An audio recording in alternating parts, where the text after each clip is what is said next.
আসসালামু আলাইকুম, স্বাগতম জানাচ্ছি বিবিসি নিউজ আন্তর্জাতিক সংবাদে। শুরুতেই সংবাদ শিরোনাম, এরপর বিস্তারিত।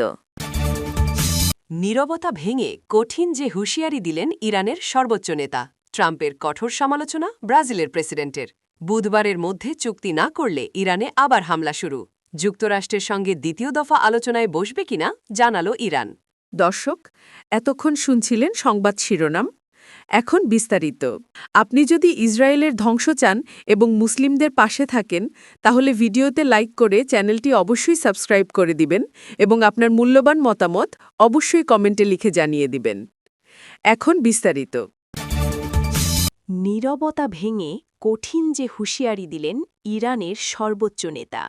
ইরানের সেনাবাহিনী দিবস উপলক্ষে দেওয়া এক বিশেষ বার্তায় দেশটির সর্বোচ্চ নেতা আয়াতুল্লাহ মুজতাবা খামেনি কুফর ও দাম্ভিক শক্তির বিরুদ্ধে প্রতিরোধ অব্যাহত রাখার দৃঢ় অঙ্গীকার ব্যক্ত করেছেন। সামাজিক মাধ্যম টেলিগ্রামে দেওয়া ওই বার্তায় তিনি বর্তমান সংঘাতকে ইরানের বিপ্লবী ঐতিহ্যের একটি অবিচ্ছেদ্য অংশ হিসেবে চিত্রায়িত করেন। তিনি দাবি করেন, ইরানের সেনাবাহিনী তথাকথিত দুই শত্রুপক্ষ যুক্তরাষ্ট্র ও জাইনবাদী শক্তির দুর্বলতা ও অবমাননা বিশ্ববাসীর সামনে উন্মোচিত করেছে।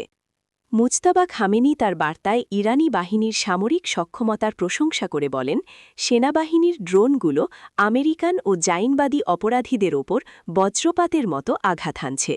সেই সঙ্গে দেশটির নৌবাহিনী শত্রুদের নতুন পরাজয়ের তিক্তস্বাদ আস্বাদন করাতে সম্পূর্ণ প্রস্তুত রয়েছে বলেও তিনি হুঁশিয়ারি উচ্চারণ করেন। তার মতে ১৯৭৯ সালের ইসলামী বিপ্লবের পর থেকেই এই সেনাবাহিনী জনগণের হৃদয়ের স্পন্দন ও জাতির প্রকৃত সন্তান হিসেবে নিজের যোগ্য স্থান দখল করে নিয়েছে।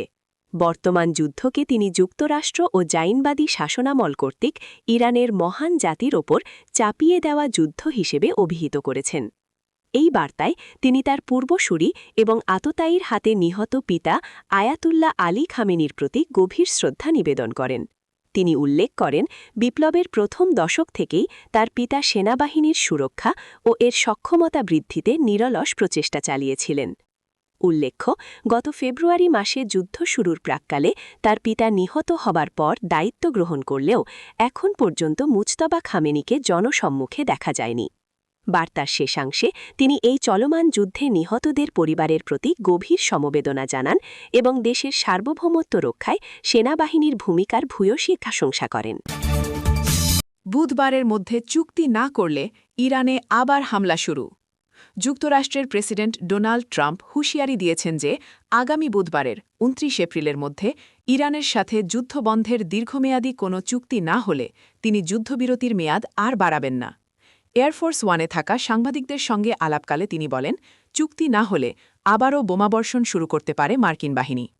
রয়টার্সের বারাত দিয়ে জানা গেছে, ট্রাম্প স্পষ্ট করে জানিয়েছেন যে চুক্তি হোক বা না হোক ইরানি বন্দরগুলোর উপর আরোপিত অবরোধ বহাল থাকবে। ট্রাম্পের মতে, যদি নির্দিষ্ট সময়ের মধ্যে সমঝোতা না হয় তবে দুঃখজনক হলেও যুক্তরাষ্ট্রকে আবারও সামরিক শক্তিতে ফিরে যেতে হবে। উল্লেখ্য, যুক্তরাষ্ট্র ও ইরানের মধ্যে চলমান ২ সপ্তাহের যুদ্ধবিরতির মেয়াদ আগামী বুধবার শেষ হতে যাচ্ছে। বর্তমানে দেশ দুটি এই যুদ্ধবিরতির মেয়াদ বাড়ানোর লক্ষ্যে পরোক্ষ আলোচনা চালিয়ে যাচ্ছে।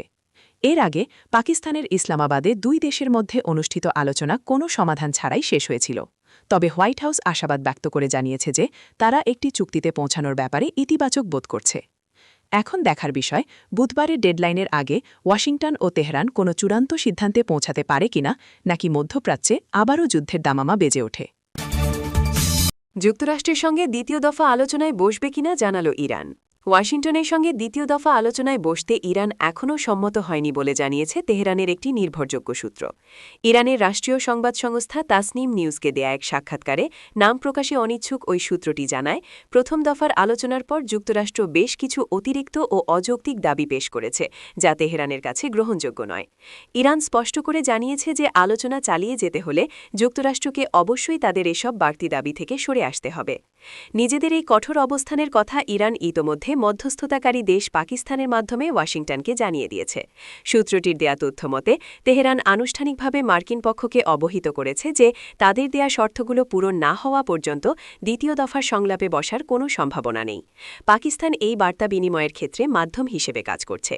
ইরান মনে করছে কোনো সুনির্দিষ্ট ফলাফল ছাড়াই দীর্ঘমেয়াদী এবং ক্লান্তিকর আলোচনায় জড়িয়ে সময় নষ্ট করার কোনো প্রয়োজন নেই।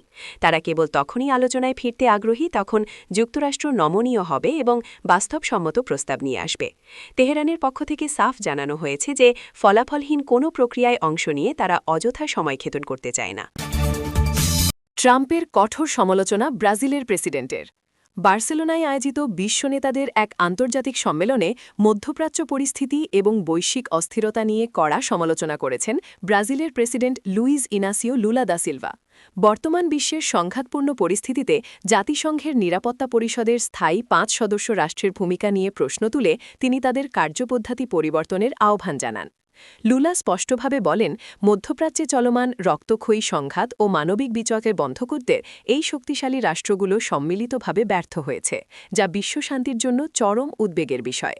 সম্মেলনে ভাষণ দেওয়ার সময় লুলা দা সিলভার নাম উল্লেখ না করলেও পরোক্ষভাবে যুক্তরাষ্ট্রের প্রেসিডেন্ট ডোনাল্ড ট্রাম্পের প্রতি ইঙ্গিত করে কঠোর মন্তব্য করেন। সামাজিক যোগাযোগ মাধ্যমে ইরান সহ বিভিন্ন দেশের উদ্দেশ্যে ট্রাম্পের নিয়মিত হুমকি ও যুদ্ধংদেহী বার্তার কঠোর সমালোচনা করেন তিনি। লুলা বলেন, আধুনিক বিশ্বকে এমন এক অনিশ্চয়তার দিকে ঠেলে দেওয়া হয়েছে যেখানে প্রতিদিন ঘুম থেকে উঠে বা রাতে ঘুমানোর আগে কোনো এক রাষ্ট্রপ্রধানের যুদ্ধ ঘোষণার হুমকি কিংবা সামাজিক যোগাযোগ মাধ্যমে দেওয়া উস্কানিমূলক বার্তা দেখতে হয়। ব্রাজিলীয় প্রেসিডেন্টের মতে টুইট বা সোশ্যাল মিডিয়া বার্তার মাধ্যমে বিশ্বকে হুমকি দেওয়া ও হুঠাৎ যুদ্ধ ঘোষণা করার এই সংস্কৃতি আন্তর্জাতিক কূটনীতির জন্য অত্যন্ত ঝুঁকিপূর্ণ। তিনি বিশ্ব নেতাদের সতর্ক করে দিয়ে বলেন, বিশ্ববাসী প্রতিদিন এমন এক প্রেসিডেন্টের হুমকি নিয়ে দিনাতিপাত করতে পারে না যিনি মুহূর্তের মধ্যে পুরো পৃথিবীর স্থিতিশীলতা নষ্ট করার ক্ষমতা রাখেন। এই সংকটনা মুহূর্তের সংঘাত এড়িয়ে আলোচনা এবং গঠনমূলক কূটনীতির পথে হাঁটার জন্য তিনি আন্তর্জাতিক সম্প্রদায়ের প্রতি জোর দাবি জানান।